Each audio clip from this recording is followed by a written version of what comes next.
आज महान संत रविदास जी का अवतरण दिवस है। वो बहुत बड़ी शख्सियत थी। आप सोचें, आज से 600 साल पहले राजा पीपा क्षत्रिय थे, उनके शिष्य थे। संतत्व की धारा ने एक प्रथा यहां प्रचलित की।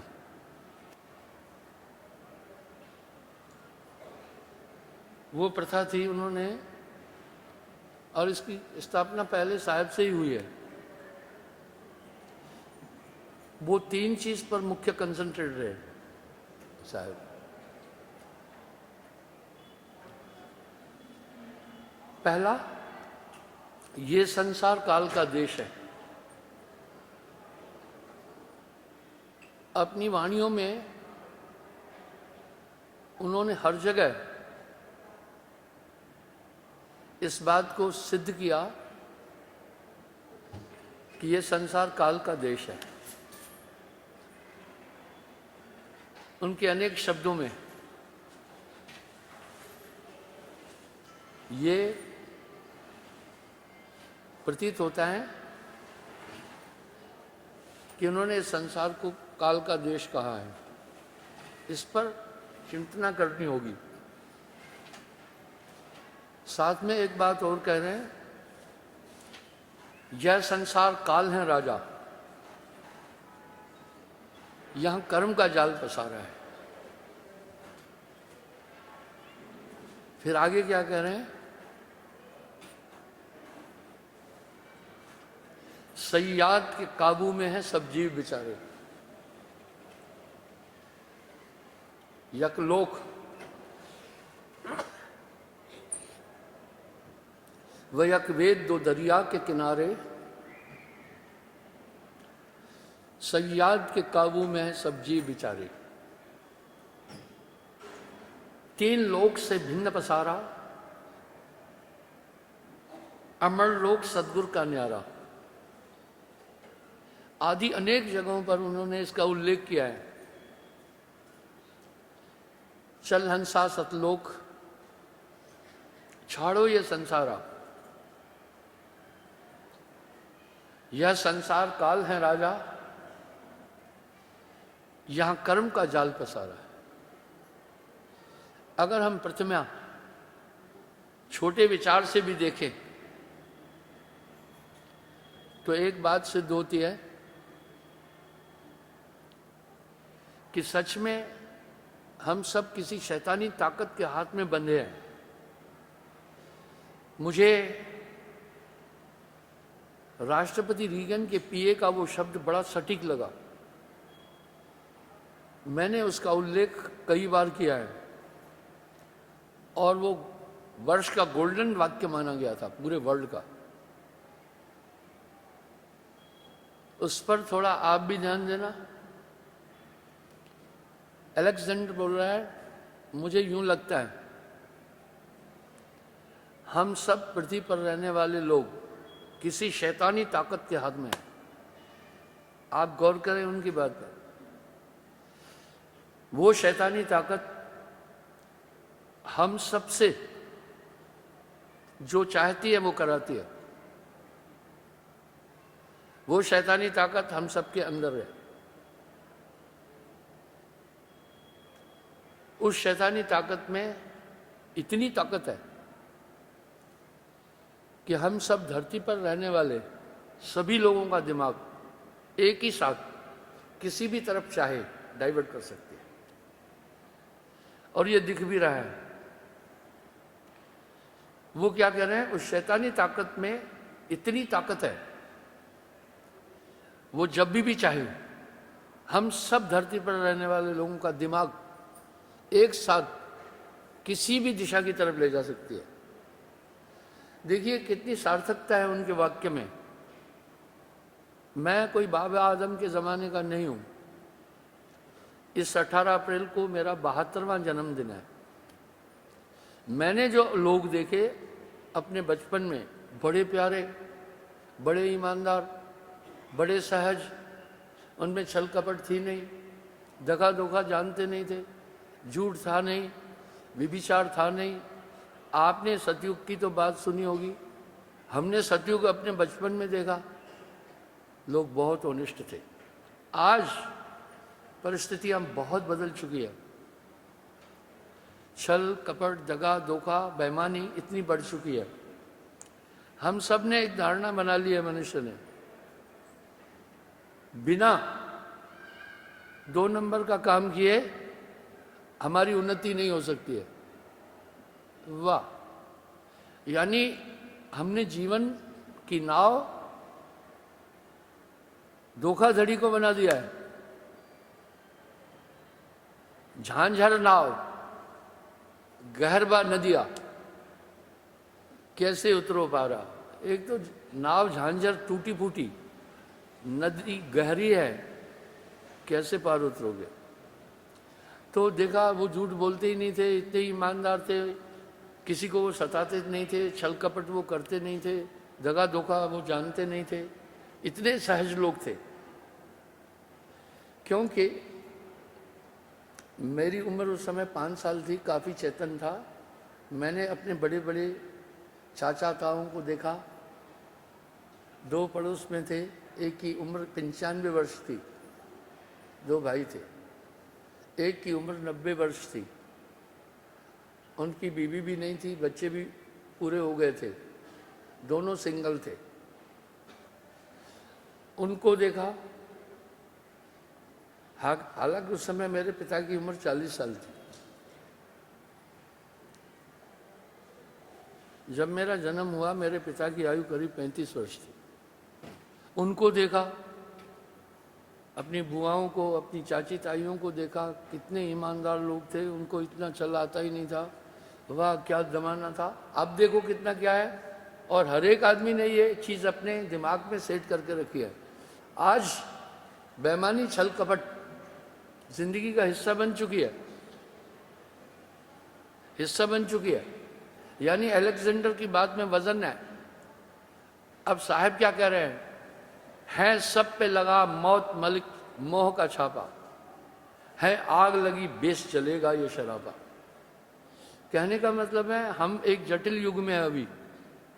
भाई भाई से छल कर रहा है, भाई भाई से कपट कर रहा है, लोग 3-3 साल की बालिका के साथ में बलात्कार कर रहे हैं। नित्य आप ये घटनाएं देख रहे हैं, इसमें किसी का कोई बस नहीं चलने वाला है। हम दुनिया में जिनको थोड़ी देर के लिए राजा बनाते हैं वो सही राजा नहीं है। इस दुनिया का राजा निरंजन है, इस दुनिया का राजा निरंजन है। वो जब भी चाहे इंसान के दिमाग को बदल देता है, छल कपट करता है। आज ऐसा युग है, मैं नेगेटिव नहीं हूं, आपको वर्तमान परिप्रेक्ष्य की जानकारी दे रहा हूं। भाई भाई से धोखा कर रहा है, बाप बेटे से छल कपट कर रहा है, बहुत कम रहा। आदमी व्यक्तिगत जिंदगी जी रहा है, सोशल लाइफ भी खत्म है। तो साहब कह रहे ये संसार काल का देश है, यहां कर्म का जाल पसारा है। वो बैठा है घट भीतरे, आपके साथ हैं। अब कौन है? निरंजन इस संसार का मालिक है। इसी निरंजन की अस्तित्व दुनिया के सभी धर्म करते हैं। मुसलमान लोग उसको कह रहे हैं बेचूना खुदा, और हम लोग कह रहे हैं निराकार परमात्मा। ईसाई कह रहे हैं आकाशी पिता। आकाशी मीन्स फॉर्मलेस। तो हम सब उस एक बहुत बड़ी शातिर ताकत के हाथ में बन जाए, जहां भी चाहे इंसान को वहां ले जा रहा है। मैं इसका एक एग्जांपल दे रहा हूं। आपने अपनी जिंदगी में कई बार वाद विवाद लड़ाई झगड़ा किया होगा।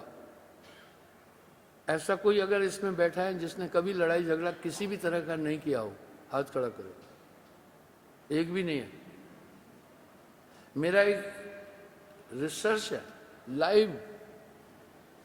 मैं पता है क्या करता हूं, अगर मैं किसी से पूछूं कि अपनी स्त्री को जिसने मारा हो हाथ खड़ा करो, कोई नहीं करेगा, नहीं करेगा।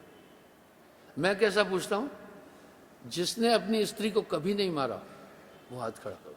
ऐसे में वो लोग हाथ खड़ा करते हैं जिन्होंने सही में नहीं मारा है। आप हमारे पंथ को फॉलो करते हैं, आप में सच्चाई है, चलो अभी भी कहता हूं, जिन्होंने अपनी पत्नी को कभी नहीं मारा वो हाथ खड़ा करो। 2 हाथ 3 पूरे खड़े हुए, मास्टर जी का आधा खड़ा हुआ है, इसका मतलब है थोड़ी गड़बड़ रही है कुछ। जब हाथ झिझक से यूं खड़ा है तो इसका मतलब कहीं ना कहीं जो अंदर की सच्चाई है ने उसने हाथ को ऊपर जाने से रोक दिया। इसमें 4 आदमी बैठे हैं जिन्होंने कभी नहीं मारा। जब इंसान स्त्री को मारता है तो अपने बचाव के लिए वो भी ओफेंसिव हो जाती है, वो भी हाथ पांव चलाती है, वो भी मारती है, तमाशा, लात, घूसा, मुक्का। बहन जी वो पहले ही हंस रहे। आपका अपमान नहीं कर रहा हूं, क्योंकि आपके चेहरे के हाव भाव से यूं लग रहा है कि इस परिस्थिति से आप कई बार गुजर चुकी है। खड़े हो जाओ। रूपलाल से जब लड़ाई झगड़ा या मारपीट करते हैं अपना हाथ पांव चलाती हो नहीं? कोई तलवार तो झांसी की रानी की तरह नहीं लोगी, क्योंकि जैसे मैंने कहा तो ये बहुत मुस्कुराने लगे, तो मैंने कहा इन्हीं से पूछ लेता हूं। देखा, अब मेरा एक सवाल है, चाहे धक्का देना, चाहे तमाचा मारना, चाहे कुछ भी करना, जिन्होंने अपने पति पर कभी हाथ नहीं उठाया वो हाथ खड़ा करो। बमुश्किल इसमें 5% माताएं हैं, बमुश्किल 5% तो ज्यादा है। ऐसा क्यों हुआ? कहते हैं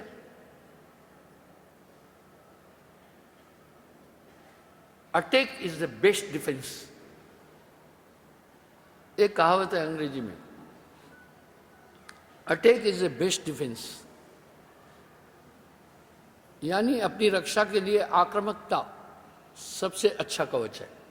आप बंदूक की तरह खड़े हो, कोई आपको मारेगा, इधर से लात, इधर से मुक्का, गिन गिन कर मारेगा, लेकिन आपने भी अगर हाथ पांव चलाना शुरू किया तो उसमें भय आ जाएगा। वो मुक्के 10 मारेगा, उसमें एक आध पड़ेगा आपको,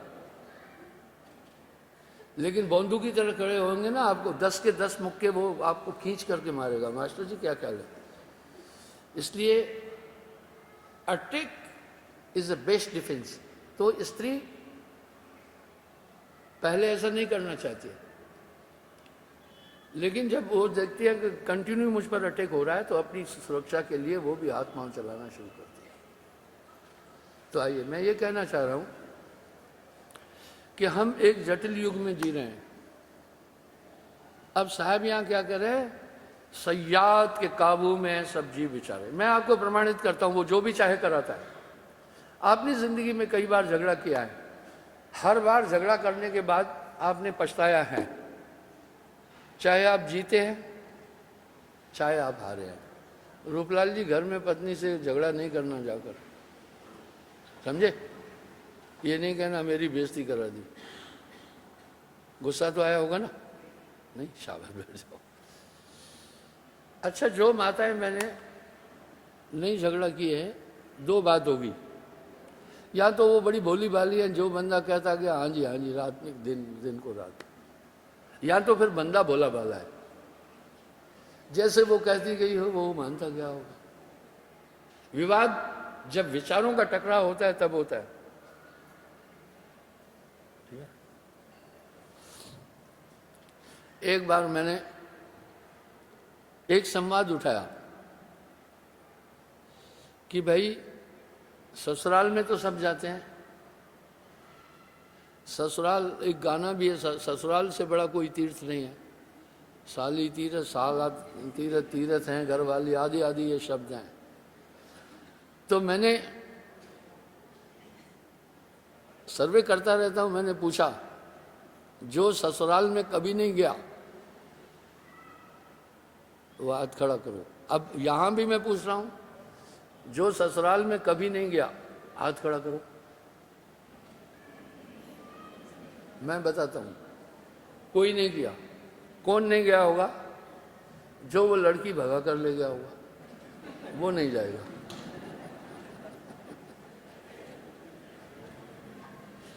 यहां जिसने लव मैरिज किया है वो भी नहीं जाएगा, वहां जाकर मार खाना है उसने। तो जब मैंने पूछा तो एक दो लड़के ने हाथ खड़ा किया।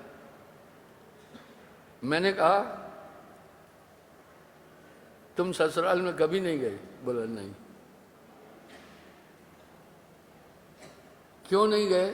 बोला शादी नहीं हुई।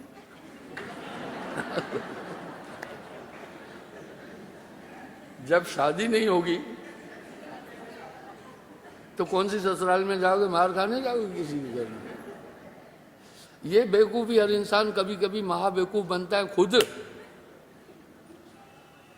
ऐसी बात, ऐसी क्रिया कर बैठता है कि खुद बेवकूफ बनता है और बाद में खुद पर हंसी आती है। तो बंधुओं, आपको उदाहरण देना, आपने झगड़ा करके कई बार पछताया होगा, लेकिन आपने झगड़ा करके क्या पछताया? अब कभी झगड़ा नहीं करेंगे। इसमें नुकसान है। एक झगड़ा वो काम है जिसमें जीतने से भी नुकसान है, हारने से भी नुकसान है। मान लो मास्टर जी और रूपलाल का झगड़ा हुआ। अब मास्टर जी थोड़े भारी पड़ गए रूपलाल पर, मारा। क्या होगा पता है? रूपलाल हमेशा दिल में सोचेगा, उसके दिल में एक गठान, एक कैंसर की गांठ बनेगी, इससे बदला लेना है। वो साम दाम दंड भेद किसी भी तरह से बदला लेना चाहेगा। अगर ये नहीं ले पाया तो इसके बेटे ने देखा होगा, इसने मेरे बाप को मारा है, तो मास्टर की खबर फिर उसका बेटा लेगा, तब तक मास्टर बुढ़ा हो जाएगा। इसलिए झगड़ा एक वो काम है जिसमें हारने से भी नुकसान है, जीतने से भी नुकसान है। इसलिए अक्लमंदी इसमें है कि हम झगड़े को बढ़ाएं, दूर करें। लेकिन फिर भी क्रोध आता है, वो हमारे विवेक को खत्म करता है। यानी एक ऐसी ताकत आती है जो हमें दानव बना देती है। उस समय क्रोधी कुतो क्षमा, बस उस समय आपके ब्रेन में एक ही चीज है कि खूब मारो इसको, तसल्ली इसमें है। आप भूल जाते हैं, आपके ब्रेन को डाइवर्ट कर दिया, आप भूल जाते हैं, और उसको मारने के बाद फिर जंगल में छिप रहे हो, पुलिस के डर से इधर उधर भग रहे हो। ये स्थिति पहले ही सोच लेना था तो बात खत्म थी ना। लेकिन वो जो राक्षस अंदर आया उसने सोचने के लिए विवश कर दिया। इसका मतलब है हमें वो ताकतें विवश कर रही है, सब कुछ काम करा लेती है।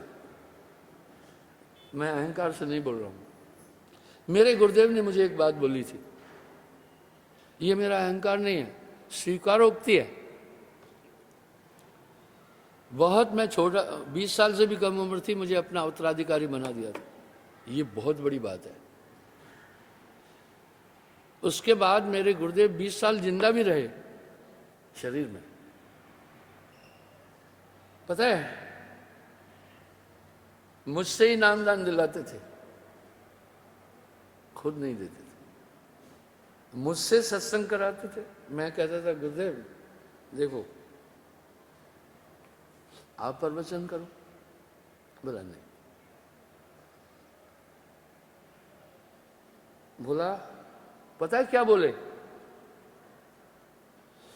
बोला, एक बहुत बड़े सर्जन के आगे झोला छाप डॉक्टर कुछ नहीं होता है। मैं कहा, गुरुदेव एक बात सुनना, आप मुझे सर नहीं चढ़ाना, मैं आपके सर नहीं चढ़ना चाहता हूं। आपकी खोपड़ी विराट रूप है, वहां से गिर जाऊंगा ना तो मैं चूरम चूर हो जाऊं। पैरों में रखो, इधर गिरने का डर नहीं है, इधर चूरम चूर होने का डर नहीं है।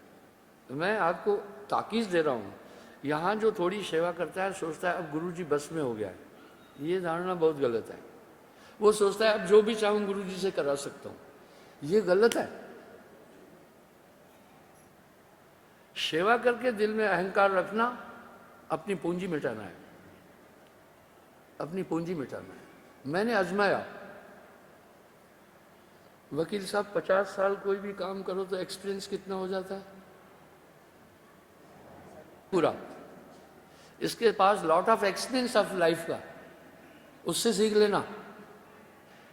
कुछ बच्चे क्या करते हैं, माता पिता की अवमानना करते हैं कि ये अनपढ़ है, मैं पढ़ा लिखा हूं। नहीं, उसके वो पीएचडी है लाइफ का, ये तो वैसा ही है।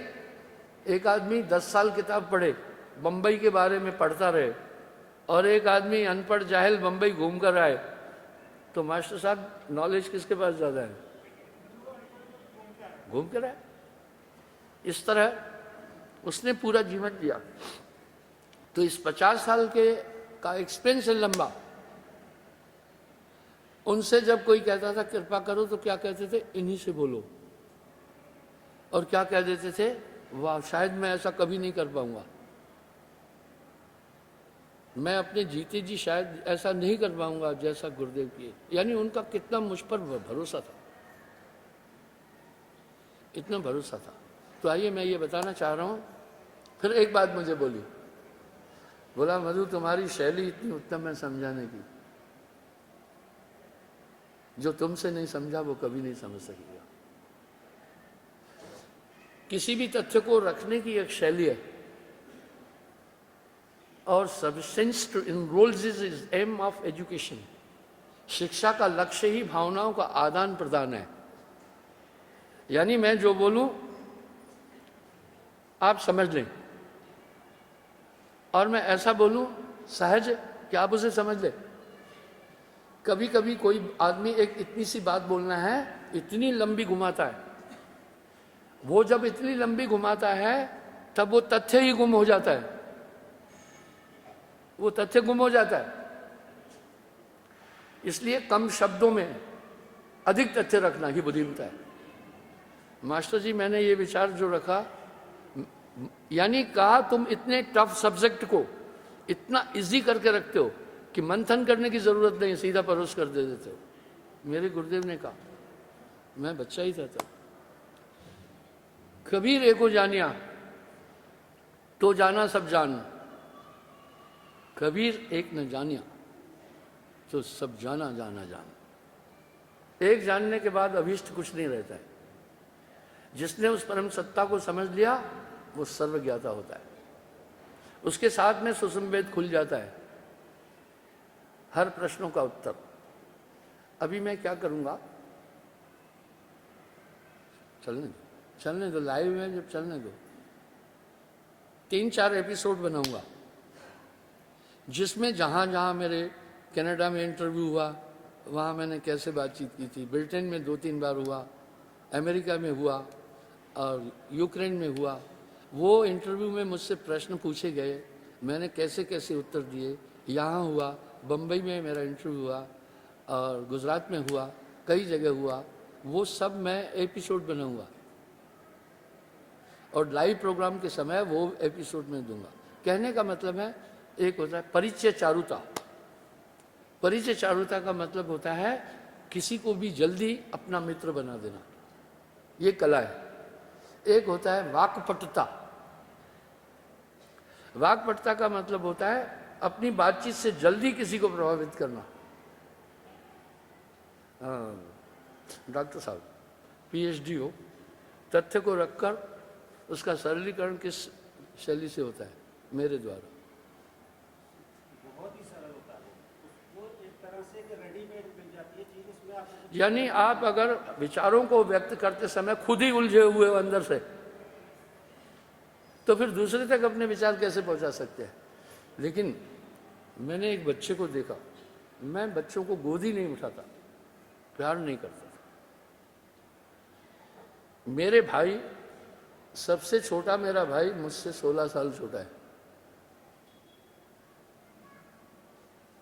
उसके बाद 5वां नंबर भाई जो है वो मुझसे 14 साल छोटा है, उसके बाद जो मेरी बहन है वो मुझसे 12 साल छोटी है,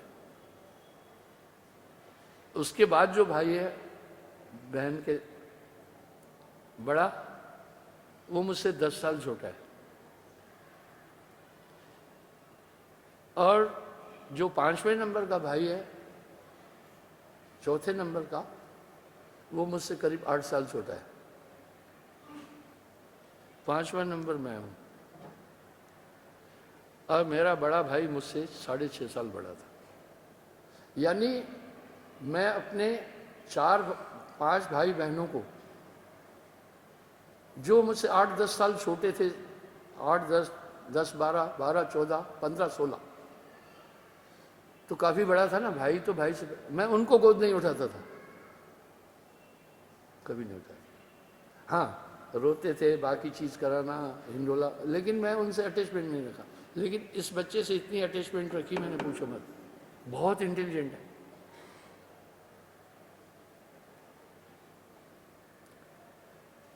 ऐसा हुआ, मैंने उसकी मां को कहा, यहां सर्दी है, सर्दी के कारण काफी कपड़े पहने जाते हैं। पहली बात आप ध्यान रखना, डायरेक्ट गर्म कपड़ा बॉडी पर नहीं रखना, वो ऊन बॉडी के लिए बहुत हानिकारक है। नीचे कॉटन का पहन लेना, बनियान या कुछ भी। तो सनबाथ बड़ा जरूरी है। एक टाइम था जब ऋतुएं अपने नियम के अनुसार चलती थी, तो ब्रिटेन, नीदरलैंड, रशियन और कई देश के लोग पता है कहाँ आते थे? यूरोप में आते थे सनबाथ के लिए।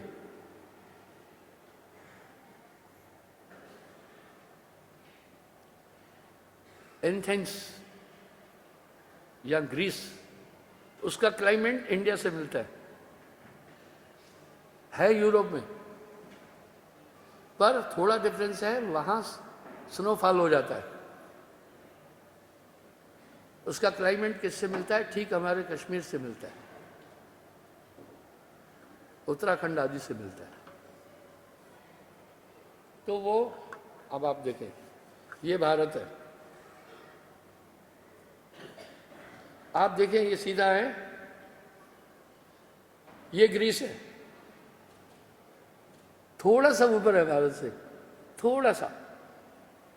इसलिए ये यूरोपियन लोग सनबाथ के लिए इधर आते हैं। अब नहीं आ रहे हैं, और ग्रीस की पूरी इकोनॉमी ही टूरिज्म पर है। क्यों नहीं आ रहे हैं? मैं उदाहरण देता हूं। ये फ्रांस है, ये ब्रिटेन के पास है। मैं यूरो ट्रेन से लंदन से फ्रांस गया, पेरिस, इतनी गर्मी थी, इतनी गर्मी थी कि इतनी गर्मी मुझे इंडिया में नहीं लगी थी। अभी ये पूरे देश त्राह कर रहे हैं, ग्लोबल वार्मिंग के कारण से बड़े बड़े ग्लेशियर 20-20 हजार साल पुराने सब पिघल रहे हैं। इतनी गर्मी लगी, जर्मन में इतनी गर्मी लगी मुझे। अमेरिका में मैं अगस्त में गया था, इतनी गर्मी लगी। क्लाइमेट चेंज हो चुका है, सिर्फ इस गर्मी से आप प्रभावित नहीं है। आज से 25 साल पहले मैंने ग्लोबल वार्मिंग और क्लाइमेट चेंज की बात कही थी। वो कैसे कही थी? 31 दिसंबर को अखनूर में मेरा प्रोग्राम था, तो नेक्स्ट डे 1 जनवरी थी, और जनवरी में मिडिल ऑफ दिसंबर end up to end of जनवरी जो विंटर है वो पीक पर होता है, बहुत सर्दी। इतनी गर्मी लगी मुझे बाहर, मैं चौंक गया। वो भी वहाँ से, अखनूर से माता वैष्णो देवी की पहाड़ियाँ भी नज़दीक है और बर्फीली पहाड़ियाँ भी नज़दीक है। वहाँ इतनी गर्मी थी। 25 साल पहले मैंने कहा जलवायु परिवर्तन हो चुका है। वैज्ञानिकों ने तो बाद में बोला है। तो मैंने अपने छोटे भाई की बहू, अजय की पत्नी, मैंने बोला इन बच्चों को तुमने ऊनी कपड़े बहुत पहनाए हुए हैं, और वहाँ कमरे में रहते हैं, इसलिए सनबाथ नहीं हो पाता है। इनके कपड़े खोलो, थोड़ी देर धूप लगे। तो जो बड़ा था मृदुल, वो तो अंडरवियर पहना हुआ था। हम आधुनिक युग में हैं। आप मेरी बात सुनेंगे तो हंसेंगे। अंडरवियर पहनना मैंने फौज में आकर सीखा।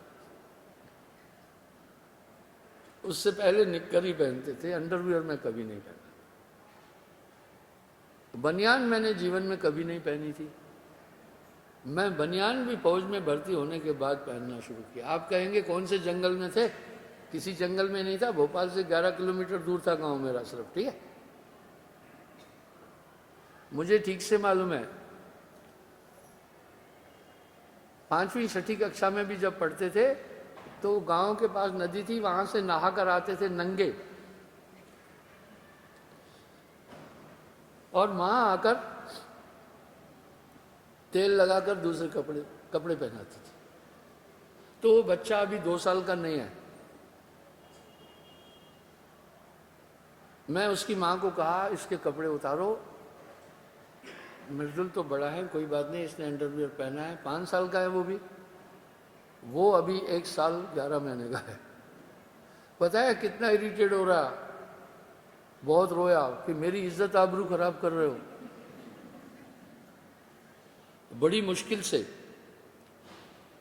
उसको बहला फुसलाकर 15-20 मिनट डायरेक्ट पूरी धूप उसकी बॉडी पर लगने दी।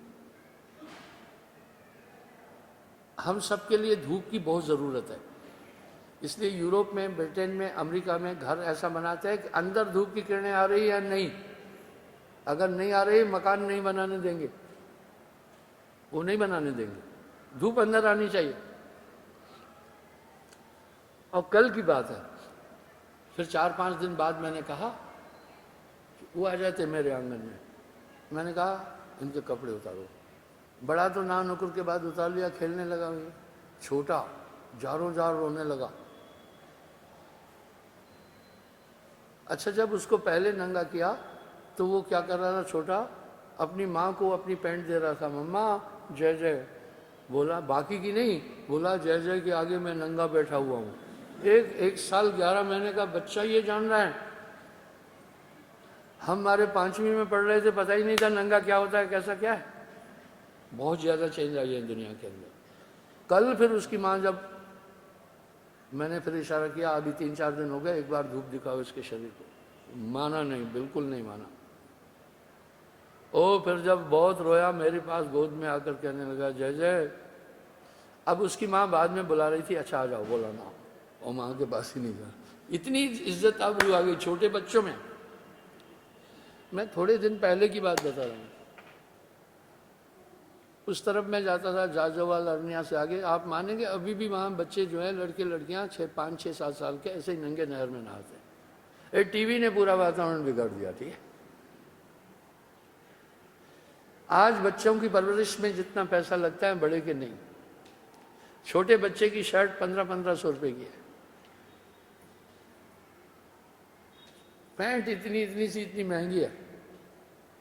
अच्छा जी, कहते बड़े शोरूम में जाओ, वहां से कपड़े लाओ, मैं अपना टॉपिक चेंज नहीं कर रहा हूँ, वापस आऊंगा। तो बंधु, इस तरह से वो शैतानी ताकत, माँ ने उसको अच्छी तरह जकड़कर कमीज उतारने की कोशिश की, बहुत रोया। फिर मुझे कहने लगा जय जय। अब मुझे दया आ गई, मैं कहा रहने दे इसको, मेरे पास आने दे, नहीं उतार कपड़े इसको। अगर इसको इज्जत आबरू का इतना ही ध्यान है तो रहने दे भैया। लेकिन जरूरी था। फिर मैं उसको कहा इसको पतले कॉटन के कपड़े दिया करना अभी थोड़े दिन बाद, शाम को यहाँ ठंड गर्मी हो जाती है। अब वो माँ के पास फिर नहीं जा रहा था, जबकि बच्चा माँ को अपने सबसे बड़ा संरक्षक मानता है, लेकिन वो मुझे सबसे बड़ा अपना संरक्षक मानता है। ये प्रेम ऐसी है चीज। प्रबल प्रेम के बस में प्रभु को नेम बदलते देखा है, अपना मान भले टल जाए, भक्त का मान न टलते देखा। तो आइए, इसी तरह आप देखा क्रोध ने क्या किया, आप में कंप्लीट डाइवर्शन कर दिया, आपका विवेक खत्म कर दिया, आपका ज्ञान मान दिया। इस तरह अंदर और भी बहुत गड़बड़ है। वो ताकतें जो चाहती है इंसान से कराती है, मैंने विचार किया, अलेक्जेंडर ने अगर ये बात कही है, यहां तो बहुत बड़ा फिलासफर है, अध्यात्मवादी है, या तो वो कबीर साहब की नकल कर रहा है। आइए काम की बात उठाते हैं, और ये मार नॉर्मल लोगों पर नहीं पड़ती है। बड़े बड़े ऋषीश्वर आते हैं, आप प्रतिदिन टीवी पर देखते हैं, पॉक्सो केस में यानी नाबालिग से सेक्स करके हत्या, मृत्युदंड के अलावा कोई प्रावधान नहीं है, फांसी, तभी भी लोग कर रहे हैं। यानी हम सब ऐसी ताकत के हाथ में जकड़े हैं, इतनी प्रबल है, वो जो भी चाहे इंसान से कराती है। उस समय कहां चला गया विवेक, कहां चला गया ज्ञान? ये भूलें बहुत बड़े बड़े ज्ञानियों ने की, बड़े बड़े विद्वानों ने की। लगता है कायागढ़ खोज, मेरे भाई साहब बड़े यूनिक थे, आम आदमी की भाषा बोली। सबसे बड़ा विद्वान कौन है? कुछ लोग अपनी विद्वता दिखाने के लिए जटिल शब्दों का प्रयोग करते हैं, ठीक है, ताकि ये शो हो कि हम बुद्धिमान हैं। नहीं, आप वाणी ऐसी बोलिए, आप सहज वाणी बोले, दूसरा समझ सके, वही उत्तम है। इसलिए साहब का पूरा मंथन करेंगे तो ऐसी वाणी बोले हैं कि भैंस चराने वाला भी कबीर के दोहे जानता है, लेकिन वो कोई श्लोक नहीं जानता है, ठीक है। यानी मृदु भाषा थी, और अरे उनकी बात ही छोड़िए ना, उनका कोई उपमा ही नहीं है। तो वो बड़े बड़े धुरंधरों की बुद्धि गुम कर देते हैं, वो चीजें अंदर बैठी है। अलेक्जेंडर ने तो ठीक कहा कि हम सब किसी शैतानी ताकत के हाथ में हैं। अब साहब यहां क्या कह रहे हैं? सयाद के काबू में हैं सब जीव बेचारे। अब सदगुरु इन सब से कैसे छुड़ाता है? नाम देकर एक अंतर चेतना जगाता है, उसके बाद इनका बल कमजोर हो जाता है। आप देख लो, अब काम क्रोध लोभ मोह शरीर में हैं, उतना आपको घसीट नहीं पा रहे। ये कितनी बड़ी बात है। हजार हजार साल तपस्या करने वालों को घसीट के ले गया, आपको नहीं घसीट कर पा रहा है। हाँ भाई मास्टर जी, अब आप क्रोध में आकर किसी को जान से मार सकते हो क्या? क्यों नहीं? मैंने मास्टर जी से पूछा, ब्राह्मण है तो करेला कड़वा है, फिर नीम चढ़ा, नीम के संसद पर पला है, तो भाई तो ब्राह्मण है और वेल एजुकेटेड है। तो मैंने इनको कहा, भाई देखिए मेरा सिंबल क्या है? आप है, मेरी संगत है। मैंने कहा भाई मास्टर जी आपने मुझे कैसे फॉलो कर दिया? हालांकि इनकी पत्नी नहीं फॉलो किया। और भक्ति, इसका मतलब है वो ताकतें इतनी विभत्स है, और लोभ भी ऐसा है। जब लोभ आता है तो इंसान कैसा कैसा काम करता है। सुनो, मैं आपको जो भी प्रमाण दे रहा हूं लाइव है, जो मेरे सामने घटनाएं घटी है वो एग्जाम्पल दे रहा हूं। एक बेचारा चौधरी था, और वो वारंट ऑफिसर था। एयरफोर्स में वारंट ऑफिसर जैसे आर्मी का हवलदार होता है, वो होता है। रिटायर आया, उसने मुझे एक जमीन दी दान में, बड़ा सहज था। और फौजी लोग सहज हैं, वो शहर से कहीं दूर रहते हैं, रेगिस्तान में, इतनी चालाकी उनके में नहीं है। आज सामाजिक पटल पर देखें तो छल कपट दगा धोखा ज्यादा है, तो वहाँ वो दूर दूर दूर रहते हैं, कभी जंगलों में रहते हैं, तो वहाँ छल कपट नहीं है। उसने मुझे कुछ जमीन दान दी, ठीक है, मैंने मांगा नहीं आज तक किसी से, किसी के पीछे भी नहीं पड़ा। तो क्या हुआ, उसकी इच्छा ये थी कि गुरुजी आश्रम बनाओ। आज तक दान में प्राप्त जमीन मैंने बेची नहीं। जैसे कुछ पंथ हैं जमीनें बेचते हैं, मैं उसका विरोध करता हूं। मैंने आज तक कोई जमीन नहीं बेची, ये फ्रॉड है। अगर किसी ने आश्रम के बदले जमीन दी है तो आश्रम बनना चाहिए। मैं नहीं बेचता जमीन अमीन। जब मैं आश्रम बनाना शुरू किया, उसके भाई ने विरोध कर दिया, बोला इसमें मेरा भी हिस्सा है।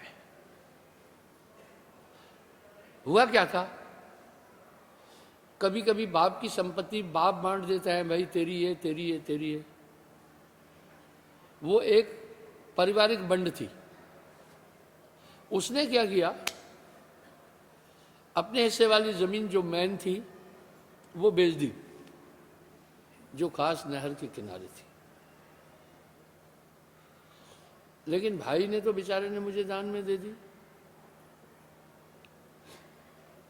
उसने उस पर स्टे कर दिया, क्योंकि वगैरह वगैरह नाम उसमें थे।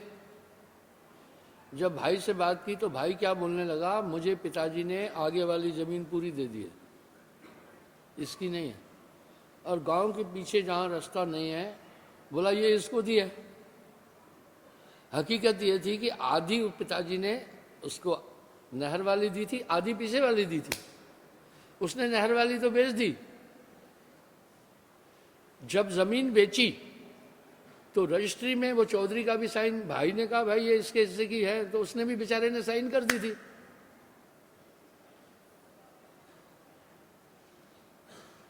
अब वो कह रहा था आदि मेरी, कानूनी तौर पर वो लड़ सकता था।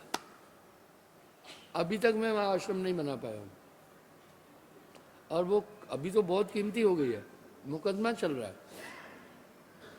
वो दुखी होकर नहर में छलांग लगाकर सुसाइड कर लिया। उसने कहा यार मैं गुरु को जमीन दी थी, गुरु को मुकदमे में उलझा दिया, ये भी, और कैसा है ये। वो इस सदमे को नहीं सह सका, सुसाइड कर लिया।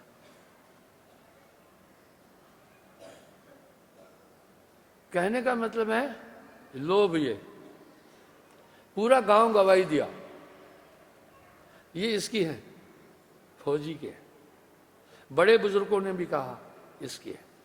कानून नहीं माना, बोला कागज के अनुसार दोनों भाइयों का बराबर हिस्सा है। कानून अपनी जगह था, नहीं माना। उसने दुखी होकर के सुसाइड कर लिया। मुझे बहुत दुख हुआ। दरअसल अब मैं उस जमीन पे जाना भी पसंद नहीं करता कि एक आदमी की जान चली। यानी ये लोभ ऐसा है। आज आप कोर्टों में जाकर देखना, परायों के मुकदमे कम है, अपने ज्यादा है। मियाँ बीबी का झगड़ा, भाई भाई। हाँ वकील साहब, थोड़ा सा आप ही बता दें, तब मेरी बात प्रमाणित हो सकती है। सही सही बता। मैट्रिमोनियल डिस्प्यूट बहुत बढ़ गए, फैमिली डिस्प्यूट और मैट्रिमोनियल मियां बीवी के झगड़े बहुत बढ़ गए, और रेप केसेस बहुत ज्यादा हो गए। मैं आपको एक उदाहरण देता हूं। एक लड़का मेरा नजदीकी था, वो रेप केस में जेल चला गया। भाई रेप तो उसने किया नहीं था, वो साथ रहते थे दोनों 5 साल तक। अब रेप केस में रूल बना है जमानत नहीं होगी।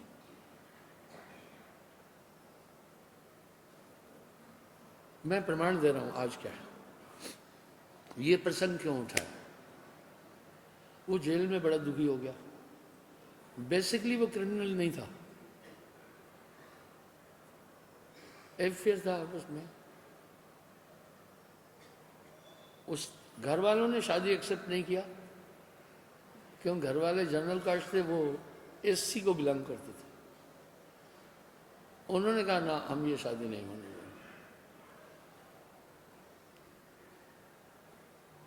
उस लड़की ने क्या किया, बलात्कार का केस कर दिया। उसको पकड़ लिया, जेल में डाल दिया।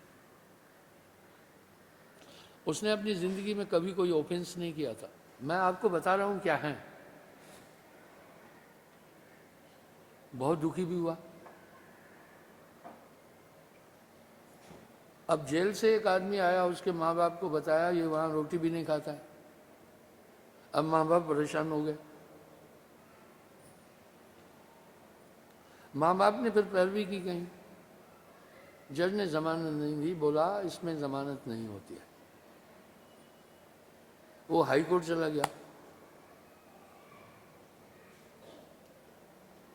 हाई कोर्ट में केस चला 15-20 दिन, उसको वहां से बेल मिल गई। जज ने बड़ी फाइन स्टेटमेंट दिया, बोला भाई जब 5 साल से तुम्हारा अफेयर था तो ये कहां से बलात्कार हुआ है। जज की जो स्टेटमेंट थी, वकील साहब, बड़ी प्यारी थी, हाई कोर्ट के जज की। तुम्हारे पास ये पैसे भेजता था और तुम स्वीकार भी कर रही हो कि 5 साल से, ये कैसा रेप है। उसने बेल दे दिया। वो बाहर आया, उसके माँ बाप ने पूरी कोशिश की बच्चे को बचाने की। जज ने जो जजमेंट लिखी बड़ी प्यारी लिखी। अब मैंने उससे पूछा भैया जेल में कैसा है। वो काफी परेशान था, जेल में मेमोरी पर भी असर पड़ गया था। बोला साहब जी 80% सिर्फ यही लड़कियों वाला मामला है वहां पर। उसका उत्तर क्या था? 80%।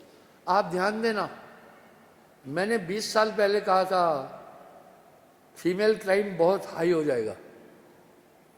जिनको ये पता है वो हाथ खड़ा करें। आज ऐसी स्थिति है। चलिए मैं आपको सतर्क कर रहा हूं ना, लव मैरिज मत करना। आजकल कुछ ये पेशा भी बन रहा है। वकील साहब सही है ना?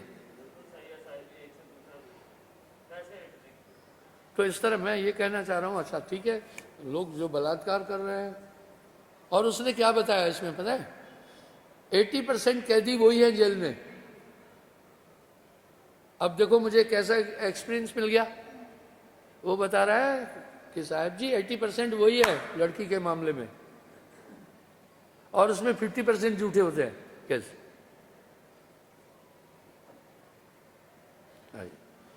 अब बेईमानी पर मैंने बताया, मैं लड़के लड़कियों को ताकीद देता हूं कि लव मैरिज जल्दी मत करो, इसमें काफ़ी फ्रॉड है, 90% फेलियर होता है। ठीक है, सोशल मैरिज बहुत अच्छी है, और तलाक तो इस धर्म में था ही नहीं, मैंने पहले कभी सुना ही नहीं था। तो इस तरह मैं क्या कहना चाह रहा हूं, अंदर जो बैठे हुए दुश्मन बहुत विभत्स है, ताकतवर है, जो भी चाहे आदमी का ब्रेन डाइवर्ट कर लेते हैं। भाई भाई की हत्या कर देता है इस पैसे के लिए। वाह, बाप बड़ा ना भैया, सबसे बड़ा रुपया। इस तरह चल, वो जब भी चाहे। पहले लोग ऐसे थे ही नहीं। अपने बाप को कैसा मान रहे हो आज के जमाने को देखते हुए? आप पीएचडी या डॉक्टर हैं, आज के लोग उसको बोला बोलेंगे, जल्ला बोलेंगे, क्योंकि वो छल नहीं कर रहे हैं, कपट नहीं कर रहे हैं, धोखाधड़ी नहीं कर रहे हैं, झूठ नहीं बोल रहे हैं। बहुतायता अपराधियों की बढ़ गई है समाज, वो जो भी चाहे कर लेता है। अब यहां साहब कह रहे हैं मन निरंजन सबे नचाए। अरे साहब की वाणियों पर थोड़ा ध्यान दो। बड़ी यूनिक बातें जो जिंदगी में हमारे रह गुजर है वो बोल के जा रहे हैं कि सयाद के काबू में सब जीव बेचारे। वो हर एक आदमी को कैसे नचा रही है वो शैतानी ताकत। जस नट मरकट को दुख दे ना ना नाश नचावन ले।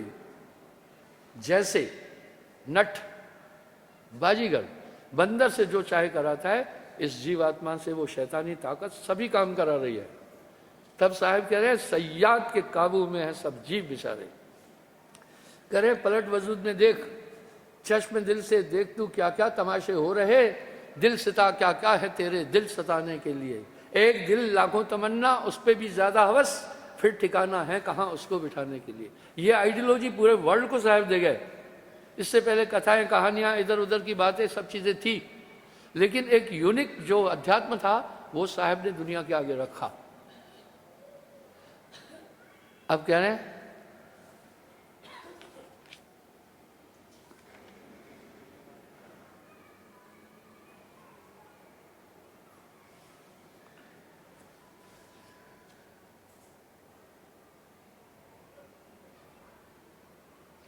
जम राजा ये सब चल कीना, निरख परख यम सुभीना।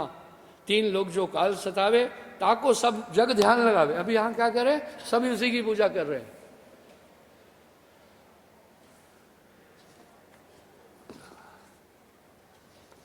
अब जो दुकानें खुली हुई है उन चीजों की, वो कितने नाराज हो जाएंगे पंडित जी?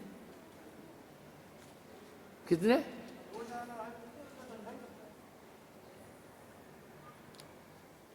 अब कहेंगे, कह रहे ये तो धर्म नहीं मानते, धर्म बदलते हैं। आपका शुभ नाम?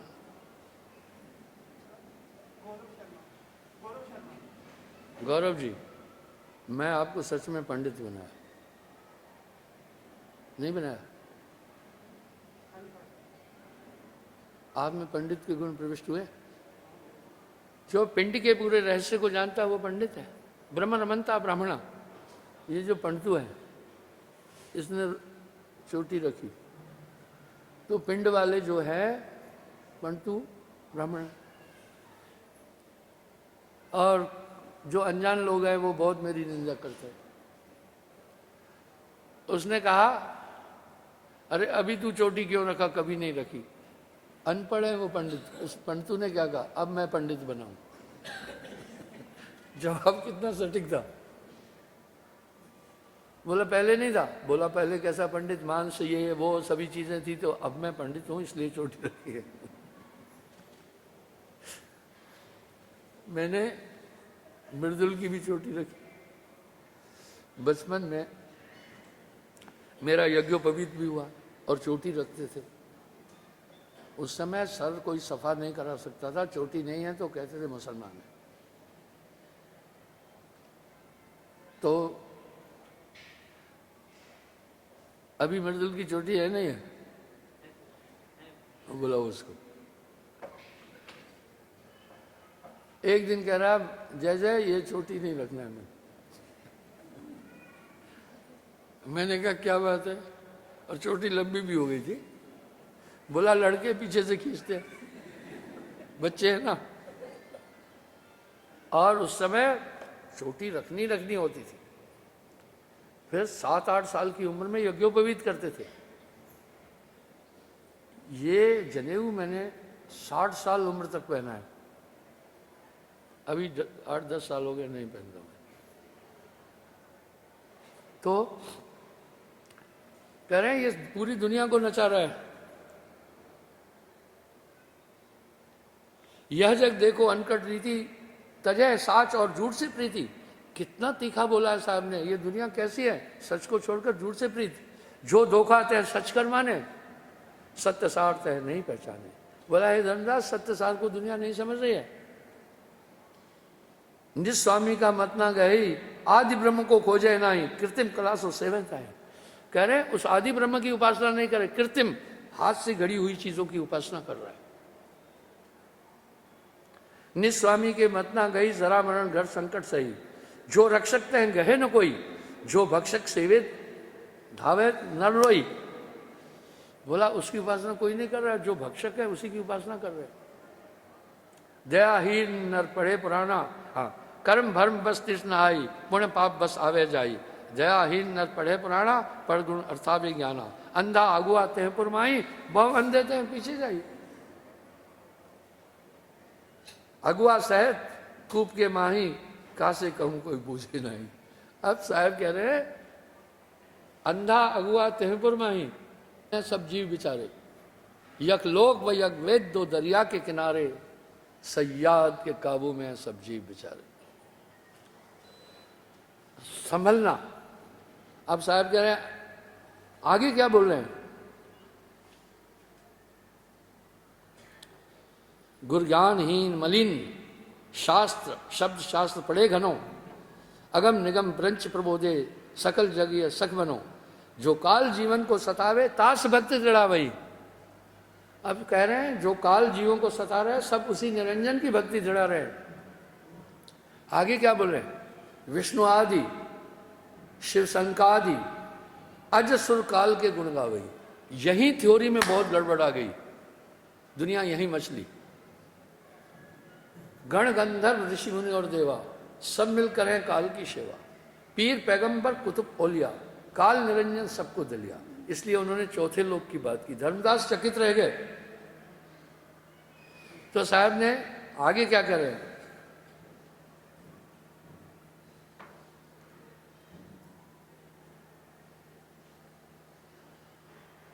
ब्रह्मा विष्णु शिव सनकादिक मुनि मुनीश नारद शेषादिक सबका यह धम करे आहारा, सबको यह यम धर करे आहारा। लूटे सब है काल बरियारा, तीन लोग जेते कोई आए, काल निरंजन सबको डाहे।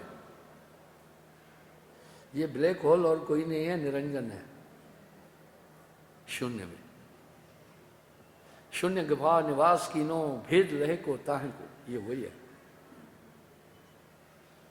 मैंने योगा वशिष्ठ से आपको एक प्रमाण दिया था कि निरंजन ने अनंत बार पूरे ब्रह्मांड को लय किया। ये शायद 2-3 दिन पहले मैंने दिया है काल वाक्य में।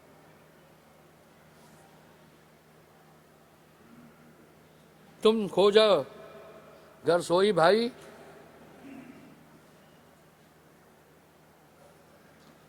जय घर यम से बच हो जाएगी। उस घर चल जहां तुम अभयता को प्राप्त हो जाओ। अब साहब ने एक चीज क्या सोची, कोई भी जीव इस दुनिया से नहीं निकल सकेगा, इसलिए एक सुपर स्पिरिचुअल ताकत जिसको नाम कहते हैं, उससे ये जीव बदलेगा, नहीं तो संसार सागर से पार नहीं हो सकता। इसलिए प्रथम तो मैंने बैठते ही कहा था 3 थ्योरी। पहला, ये काल का देश है, यह संसार काल है, राजा कर्म का जाल पसारा। दूसरा कहा था, नाम बिना नहीं छूटे कालू, बारंबार नरक में घालू। बचियो एक उपाय, नाम क्यों, वो इन सबको कंट्रोल कर देगा। आप सोचे ना, पोलियो का एक इतना ड्रॉप पूरी बॉडी को पोलियो अटैक से बचा देता है। चेचक का एक छोटा सा वैक्सीनेशन चेचक से बचा देता है। एक छोटा सा एक ड्रॉप टिटनिस का होता है, वो टिटनिस से बचाता है। इस तरह ये कंसंट्रेशन में एक पावर लाया जाता है, वो ड्रॉप करता है पूर्ण गुरु। तब ये सब आप शुद्ध होंगे। नाम बिना हृदय शुद्ध ना होई, कोटन भांत करे जो कोई। करोड़ों प्रयास भी अगर आदमी करे, कभी भी हृदय शुद्ध नहीं हो सकेगा। अपने दिल से जानिए मेरे दिल की बात। भले शाह, नाम से पहले कैसे थे भैया? हाँ, पुराना भल्ला शाह और अब ये दोनों आमने सामने, दोनों को सामने खड़ा करके अंतर देखो। वैसा बनना चाहोगे क्या? बैठो, सुनिए। मैं तो था परम मलिना, यह कृपा प्रभु तुम्हें ही की ना। बोले मैं बड़ा मलिन था, आपने अंदर की आंख खोली। जब अंदर की आंख खुलती है तो ये शत्रु ठीक ठीक सामने स्क्रीन पर आ जाते हैं। ठीक है, जैसे आपका हार्ट कितना काम कर रहा है, तो जब ईसीजी और वो अल्ट्रासाउंड कराते हैं, स्किन बताती है कितना ऊपर जा रहा है, डाउन आ रहा है, फिर कितना एलिवेशन इसके अंदर है, प्रॉपर ये धड़कन नहीं दे रहा है। इस तरह एक वाइब्रेशन से आपको पता चल जाता है कि आपका हार्ट कहाँ जा रहा है। इस तरह अंदर से वो ताकत आपको हर चीज़ उचित अनुचित इसका निर्णय करती चलेगी, आपको बाध्य करेगी, आपको रोकेगी, गलत न करो। साहब कह रहे सतकोटि परिक्रमा और समस्त तीर्थ भी अगर आदमी घूमे, नाम बिना हृदय शुद्ध कभी भी नहीं हो सकता। सभी संतों ने ये आइडियोलॉजी फिर दी। तो बंधुओं, सब विद सोहीना, नाम बिना मूर्ख सो कहिए, नाम बिना पापी सो लहिए। ऊंच वही जो नाम है जाना, बिना नाम सब नीच बखाना। यही बात नानक देव जी कह रहे हैं, बिना नाम मिष्टे का कीड़ा। अगर पूरी संत आइडियोलॉजी को देखेंगे, ये नाम पूर्ण गुरु से मिल जाए, अन्यथा आपका सुधार नहीं हो सकता। इसलिए ओवरऑल समरी में साहब क्या कह रहे हैं, नाम सत्य, गुरु सत्य हो, आप सत्य जो हुए, 3 सत्य जब एक हो तो विष से अमृत हुए। इसलिए नाम बहुत बड़ी चीज़ है। और आप देखते हैं, आप तंदुरुस्त है ना, आप तंदुरुस्ती को कायम रखने के लिए उपक्रम क्या कर रहे हैं गुप्ता जी? Very good. और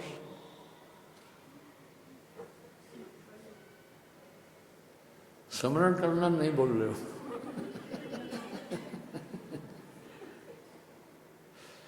तो इस तरह अब आपने अपना एक मीनू बनाया, मुझे ये खाना है, तो आप अध्यात्म शक्ति हृदय की सफाई के लिए कुछ नहीं करना है क्या? निरंतर स्मरण करना। साहब क्या बोल रहे हैं? धर्मन ये काल को देशा, हे धर्मदास तू मेरी बात सुन, ये काल का देश है, इसलिए तुम सुमरण करते रहना, नहीं तो इसकी कोशिश होगी तुम्हारे हृदय को मलिन करना। ये ठीक प्रिजर्वेशन और इंस्ट्रक्शन कैसी है? कोई की टांग टूट गई, भाई टांग जोड़ दी, जुट गई, आगे इंस्ट्रक्शन क्या है? ओ भैया इस टांग से उछल कूद ज्यादा मत करना। अब परहेज कितने दिन की होती है? मूर्ति, ऐसा ये मूर्ति नहीं है, ये परहेज मूर्ति है। शक्ल कितनी मिली? हाँ भाई, परहेज कितने दिन की होती है धर्मपाल जी डॉक्टर की तरफ से? हाँ, फिर जिनकी टांग कभी टूटी है, मेरी प्रार्थना है हाथ खड़ा करो। हाँ, रूपलाल खड़े हो जाओ। ये परहेज कब तक चलती है? हाँ, प्रत्यक्षम प्रमाणम कितम, टांग तो जुड़ गई, फिर क्यों उम्र भर परहेज कर रहे हो?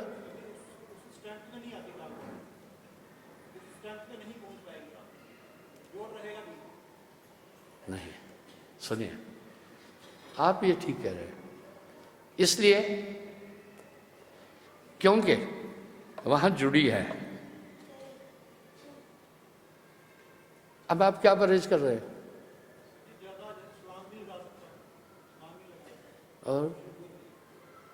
और छलांग भी नहीं लगाओगे, उछल कूद नहीं करोगे। तो साहब भी कह रहे हैं जब लग घट में प्राण रहा है, हे धर्मदास सतर्क रहना, हमेशा काल तुम्हें फिर उसी डगर पर ले जाने की कोशिश करेगा।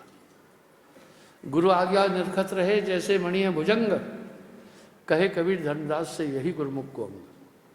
आगे कह रहे हैं नाम सत्य गुरु सत्य हो, आप सत्य जो होए, तीन सत्य जब एक हो, विश्व से अमृत हुए। ठीक है, तो बंधुओं इस तरह ये नाम अमोलक है, इसको नहीं भूलना, हमेशा सुमरण करते रहना। जिंदगी में छोटे मोटे दुख आते रहते हैं, कुछ लोग यहाँ आते हैं, अधिकतर माइयाँ भ्रमित हो जाती है, फिर सियाणे चेलों के चक्कर में फंसती है, फिर आ जाती है। मैं कहता हूँ रहमन बिगड़े दूध के मथे न माखन होए। भैया दूध अगर बिगड़ गया ना, फिर मथने से मक्खन नहीं निकलेगा, इसलिए धड़क गुर मग धड़पक राखिए डिगमिग डिगमिग सा। भक्त, सती और शूर, इनकी एक बान है। अगर सती पूरे जीवन सत्य व्रत करे, एक दिन गड़बड़ करे, पूरा खत्म हो जाता है। शूरमा अगर भग जाए तो हमेशा वो भगने का उस पर इल्जाम लगे। इस तरह सती, शूर, हाँ, और वैरागी, तीनों की एक मांग। अगर एक बार भी सन्यासी सेक्स करे, उसका सन्यास खत्म हो जाएगा। पतिव्रता अगर एक बार भी कुपंथ चले, उसका पतिव्रता तो खत्म हो जाएगा। शूरमा एक बार भी कायर हो तो उस पर कायरता का ठप्पा लग जाए। इसलिए जब तक घट में प्राण रहा है, निरखे शब्द अंतर न जाए, इसलिए ताउम्र पालन करना। उसके बाद भी अगर मिल जाए वो चीज तो भी सस्ती है। ये नहीं है बुखार हो गया तो चलो अब भैया। यार एक चौधरानी अगर यहाँ आई हुई है जिसके दोनों बेटे शरीर छोड़ गए, वो खड़ी हो जाए, वाह आ जाओ आगे। यार क्या बात है। मैं उदाहरण देता हूँ। अगर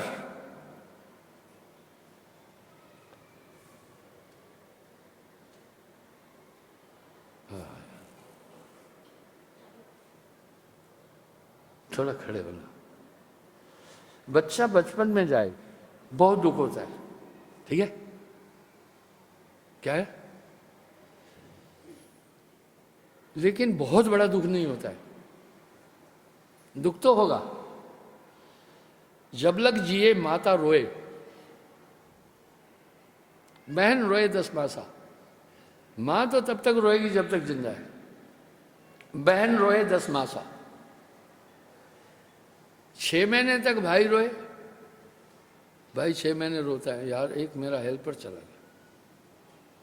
और 13 दिन तक तिरिया रोए, फिर नैहर को करे बासा, औरत 13 दिन रोती है। इनका बेटा, 2 बेटे थे, दो ना? बेटी, अच्छा, ये माता का एक बेटा चला गया, बड़ी दुखी हुई, जवान था ना, क्या करता था,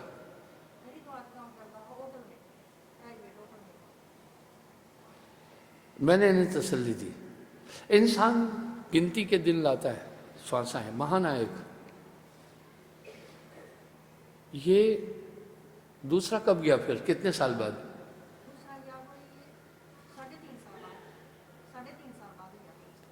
ये माता आई, आप ध्यान से सुनना, मुझे गहनों का सेट दिया पूरा। जब पूरा गहनों का सेट था जो दुल्हन का होता है, तो मैं उस समय सोचता हूं क्या वजह है, नहीं तो अपराध लगता है। उदाहरण देता हूं, भोपाल में मुझे एक लड़की थी, उम्र ज़्यादा नहीं थी, शादीशुदा थी। उसने गहनों का पूरा सेट रखा। बंदगी में तेजी करता हूं, स्वाभाविक नहीं है भाई, सत्संग भी तो करना है ना, बंदगी आंख मिलाओ चलो। तो मुझे वहाँ बैठा था परमजीत, उसने डब्बा दिया, बोला, मैंने कहा ये कौन दिया, तो भीड़ होती, बोला वो लड़की दिया। मैं उसको बोला बंदगी के बाद मुझे मेरे कमरे में मिलना, ठीक, बाद में मिली। मैंने कहा ये गहने, बोला इनकी अब मेरे लिए ज़रूरत नहीं है। मैं हैरान हो गया, उसके पति को भी जानता था मैंने कहा ये चीज़ें सिखाती हैं इंसान को कुछ, लाइव उदाहरण। मैं बोला ऐसा क्यों, बोला अब इनका कोई महत्व नहीं। यानी वो सुसाइड का प्लान किया था, उस लड़की ने क्या किया था, सुसाइड का प्लान किया था। क्यों,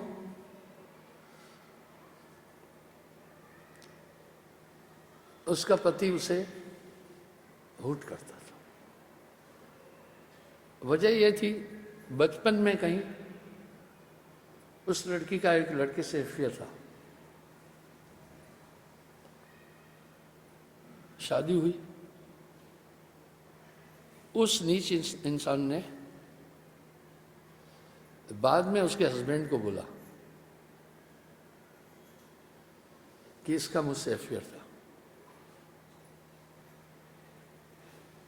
लड़की ने बोला इतनी गहरी बात भी नहीं थी, पढ़ते थे उस समय की थोड़ी सी ये बात है, लेकिन शादी के बाद तो मैंने उससे कभी बात भी नहीं की है। पति उसे थोड़ा सा इस विषय पर दुखी करता था, इसलिए वो परेशान होकर सोचा मर जाते हैं। लड़की सुंदर भी थी, एज 25 साल मुश्किल सी थी।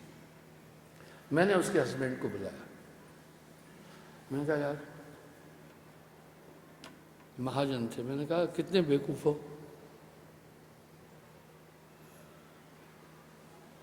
पहली बात तो ये कह रही शादी हुए 4-5 साल हुए, कभी भी मैंने उससे बात की गुरुजी ऐसा कुछ नहीं है।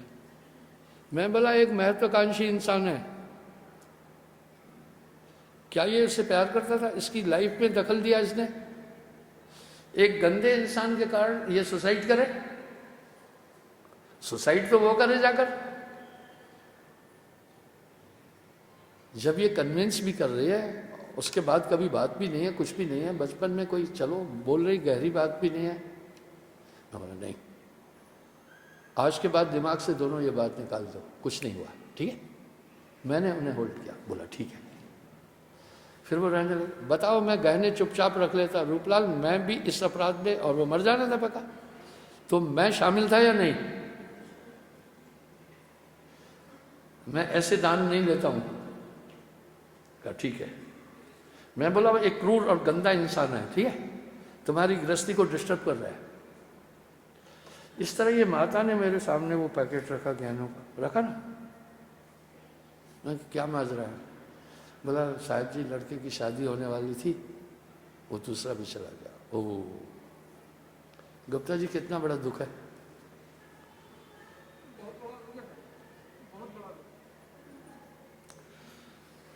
मैंने उनको कहा माता कोई बात नहीं, शायद इनके रिश्तेदार नातेदारों ने उनको भक्ति छुड़ाने की ट्राई किया होगा कि दोनों बच्चे मर गए, देवी देवते छोड़े, ये छोड़ा, किया ना नहीं?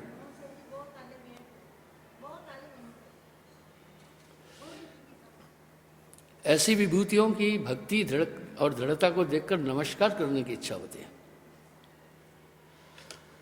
वाह, खेलना हो तो खेलिए, ऐसा होके खेल। अरे कबीर साहब बहुत बड़ी हैसियत थे, कच्ची सरसों पैर के खली बया ना तेल। फिर कह रहे हैं गुरुमग दृढ़ पग राखिए, गुरु के रास्ते पर पैर मजबूती से रखना, डिगमिग छाड़। डॉक्टर साहब क्या ख्याल है इस नाम का? ऐसा उदाहरण नहीं मिलेगा कोई भी किसी का। यही श्रद्धा इनके पति की भी है। क्या बात है यार। यहाँ थोड़ा कोई बीमार हो जाता है तो कहते हैं लड़का बीमार है, नजर लग गया, वो नाम लिया, जा रही है झड़ाई पुकाई करने। उसने कौन सा हमें पकड़ा? उसने ठीक से पकड़ा नहीं। साहब कह रहे हैं प्रीत तो ऐसे कीजिए जैसे करे कपास, जीवत तो वो संग रहे पर मुए न छोड़े साथ। और शमशान घाट तक, चिता तक आपके साथ चलते। तो भैया यहाँ साहब की आइडियोलॉजी बोल रहे हैं नाम सत्य गुरु सत्य हो। चौधरी साहब भी अगर खड़े हैं तो खड़े हो जाएं, इनके हस्बैंड। हाँ बंदी करके चले। कैसी श्रद्धा ये। अब यहाँ कुछ ऐसे ऐसे पागल होकर के आते हैं, बोला नाम लिया पागल हो गया। नाम लेकर पागल नहीं हुआ, सैना पागल करता है। जब गर्दन यूं घूमती है तो पूरी स्पिनल कॉर्ड डिस्टर्ब होती है। सियाने पहले पागल कर देते हैं चौकी करा करके। काफी चौकी करने वालों से पूछा तुम में वो आत्मा प्रवेश किया क्या? बोला नहीं गुरुजी, बस यूं यूं करके बेहोश हो जाती थी, गिर पड़ती थी। तो कहते थे अब हत्या आ गई। कभी कभी बेहोशी में फिर वो कैसा हो जाता है पता है?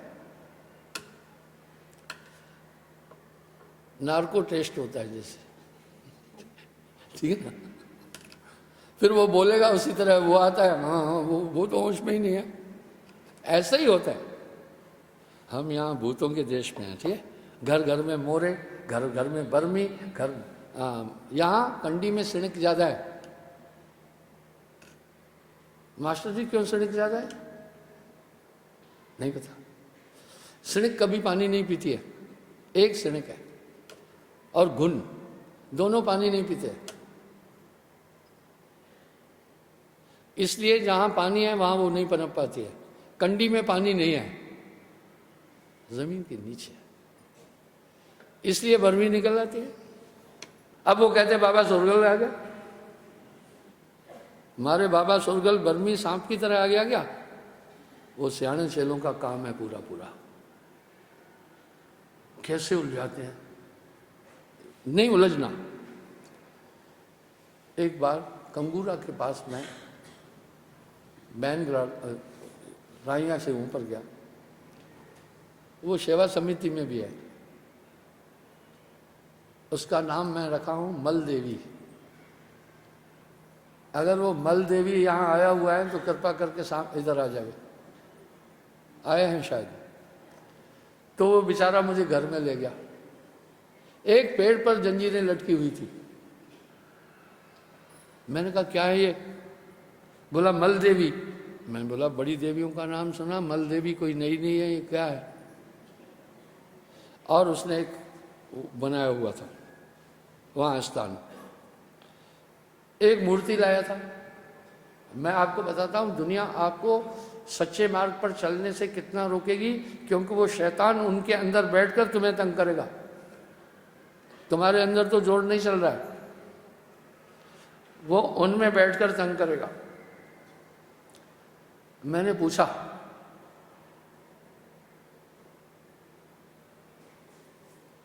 तो सुनिए, मैं वहां सत्संग किया, उसको भरोसा जुटा, वो काफी दिन उस मल देवी में लगा हुआ था।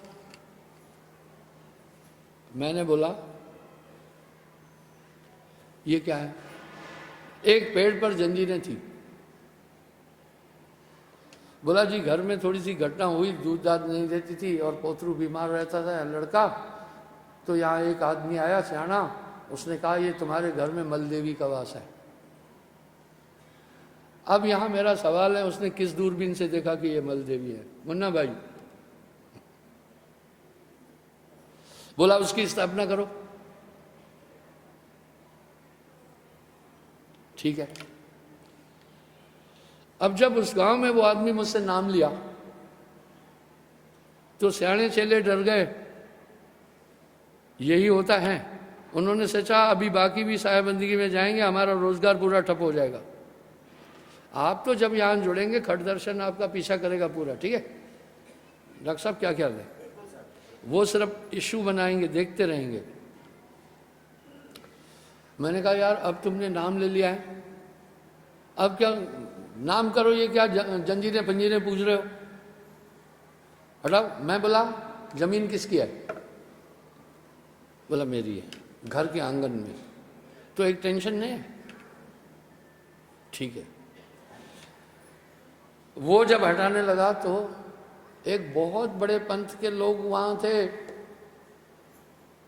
जो अनामी अनामी पुरुष भी बोलते रहते हैं, उसको वो नहीं हटाने दिया। वो मेरे पास आया, उसकी ज़बानी सुनाऊंगा आपको। प्रत्यक्षम प्रमाणम कितम। तब मैंने उससे पूछा जमीन किसकी है? बोला जमीन मेरी है। मैं बोला इसकी स्थापना कौन किया? बोला मैंने किया।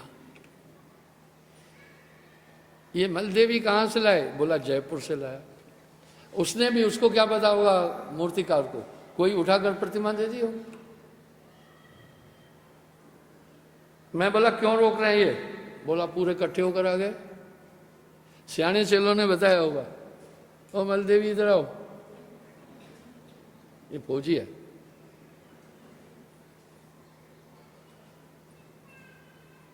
देखा बुढ़ा हो गया तो भी दौड़ा फौजी। फौजी बुढ़ा नहीं होता। फौजी वो मलदेवी की मूर्ति कौन लाया? अरे जो ऊंचा सुनता है माइक दे दो। मलदेवी की मूर्ति कौन लाया था? कितने में? 3600। और जो वो स्थान बनाया वो कौन बनाया? पहले तो बाद में बोला कि ऐसे मैंने सोचा कि इसका मूर्ति तो होता नहीं, बोला मूर्ति लाते हुए जयपुर गए, जयपुर जाके मूर्ति लिया कोई। अरे दे माइक दे, आप सुनना। तो मतलब 3600 उसका लाए थे। उसके बाद फिर 27 फरवरी को मैंने जाकर शुरू किया। हाँ 27 फरवरी को जाकर फिर। जमीन किसकी है? जमीन हमारा ही था। तो और वहाँ पैसा कौन लगाया? वहाँ पहले हमारे जमीन लेकिन पेड़ था, उसको सकलें थी, फिर बोला मंदिर भी जगह किसी ने बताया। उसके बाद बोला क्या बोलते हैं, नजदीक लो। फिर मंदिर बना दिया उसका मैंने। जब आप उठाने लगे तो क्या हुआ? जगह हाँ तो फिर उसके बाद खैर किसी ने कोई बोला नहीं। फिर क्या बोलते हैं वो करके जा करता है। फिर उनका था हमारा जो इधर का आपने पता, लेकिन वो उनका नहीं एक आध रहा था। तो उसने बोला रंजीत आना। मैंने बोला सामने एक गिफ्ट है। फिर एक लड़का मिला, मंदिर उठाने के लिए इसने बोला नहीं, लेकिन फिर इसने हिम्मत भी किया, आपने कोशिश किया, लेकिन फिर मूर्ति था तो किसने जब नहीं तो ऊपर ऐसे छोड़ दिया। फिर दूसरा गाँव सेवा करता भतीजे ने कुछ लगाया था क्या? ना, कुछ नहीं लगा, कुछ नहीं लगा। यानी सब इकट्ठे हो गए। हाँ सर। अरे भूल रहे हो कि आपने मुझे आकर कहा उठाने नहीं दे रहे हैं। हाँ, उसके बाद अरे किसी ने बोला रहने दो, कोई बोलता मंदिर नहीं तोड़ना, वो नहीं करना चाहिए, तो फिर उतरी रह गए। सॉरी, खड़े हो जा तू, भूखे। तुम्हारे यहाँ भी ऐसा ही था ना जब उठा रहे थे तो? सैकड़ी को अभी भी है वहाँ पे, एक मंदिर लोगों ने स्थापना करी है वहाँ पे, बिट्टू पूजी के घर के साथ में लगा हुआ मंदिर। नहीं उठाने दिया ना? ये उठाने के लिए दिया था।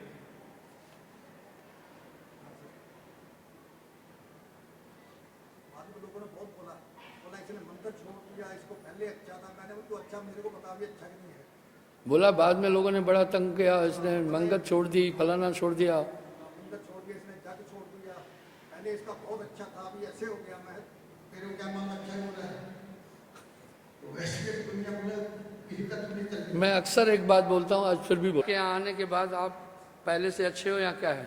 मैं बहुत अच्छा हूँ पहले से, मैं इतना बहुत अच्छा शायद हो सकता है जब हमारा जन्म नहीं होता है तो क्या बोल रहे हैं? ऐसे टाइम में हमारा जन्म हुआ जो आप लीजिए वो अभी बहुत कोई कहते हैं ऐसे टाइम में जन्म हुआ कि आप मिलके बड़ी कृपा हुई है। तो बैठो सुनो, पहले कुछ पता भी नहीं था, ठीक। जो अभी हम बोला ऐसा कभी देखो 75 साल का आदमी है, मुझसे 3 साल बड़ा, ठीक है जाओ अपना काम करो। आपको भक्ति में 3 चीज बड़ी रुकावट देगी, उससे सावधान रहना। सबसे पहले, इसलिए संतों का विरोध भी हुआ, सबसे पहले कौन आपको रुकावट देगा? सुनो, सियाणे चेले तांत्रिक तामस भक्ति वाले, जो टोना टोटका जादू झड़ी जंत्र मंत्र भूत प्रेत इसकी झड़ाई पुकाई वाले, वो बहुत आपको दिक्कत देंगे। वो चाहते हैं पूरी दुनिया यही हो जाए, आपको काफी दिक्कत देंगे, कूट करेंगे, आपको टार्चर करेंगे कि सब छोड़ दिया, धर्म छोड़ दिया, फलाना छोड़ दिया। मास्टर जी क्या क्या है?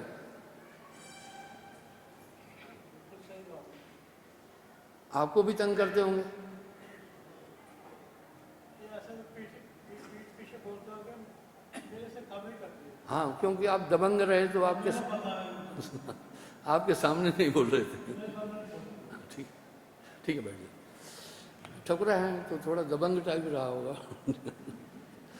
तो वो आपको पहले ये बहुत तंग करेगा। दूसरा, खट दर्शन, कर्मकांडी, सन्यासी, अन्य ये करेंगे।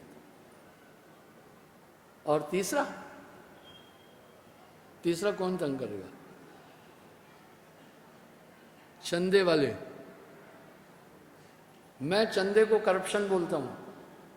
जब आप चंदा नहीं देंगे तो कहेंगे धर्म बदल दिया है। मैं कह रहा हूं 220 आश्रम बनाए, ये करोड़ों की बिल्डिंगें बनाई, कभी चंदा अपने शिष्यों से नहीं मांगा। तुम चंदा क्यों मांग रहे हो?